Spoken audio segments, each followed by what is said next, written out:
আসসালামু আলাইকুম সুপ্রিয় দর্শক।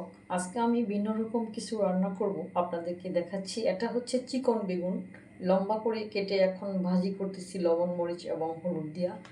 আমি কখনো এটা করিনি, আজকে আবিষ্কার করেছি। আর এটা হচ্ছে শীতল শীতল ভর্তা করতেছি কাঁচা পেঁয়াজ রসুন এবং সরিষার তেল দিয়া। শীতল ভর্তা আমার খুব প্রিয় খাবার, আমি নিজে হাতে এই শীতলটা করেছি পুঁটি মাছ কিনে। আর রান্নাবান্না প্রায় শেষ, এখন আমি ডাইনিংয়ে সব কিছু রেডি করতেছি। আজকে খাবারের আইটেমে ভেজিটেবল নেই, তাই ভর্তা এবং ভাজি করেছি।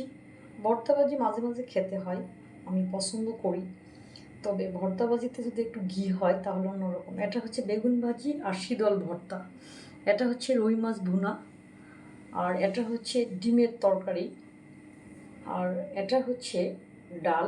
6 রকমের মিক্সচার ডাল দিয়ে কাঁচা আম দিয়েছি।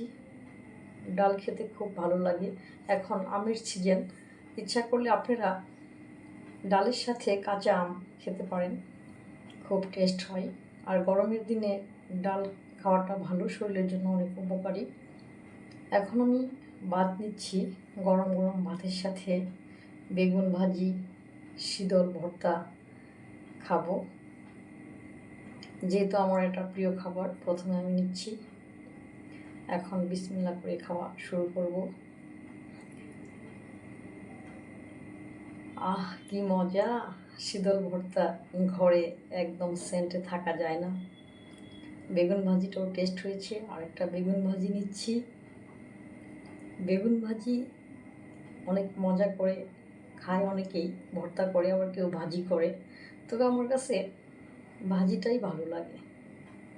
ভাত খেয়ে আমি রেস্ট নিব, তারপর 2টা মিষ্টি খাবো। মিষ্টি আমার অনেক প্রিয় খাবার, আমি ছোটোবেলা থেকেই মিষ্টি খেতে অনেক পছন্দ করি এবং মাঝে মাঝে রসমালাই খাই। অনেকে বলে মিষ্টি খেলে নাকি ডায়াবেটিস হয়, এটা ভুল কথা। যারা স্টুডেন্ট তারা অবশ্যই মিষ্টি খাবেন, ব্রেন ভালো থাকবে।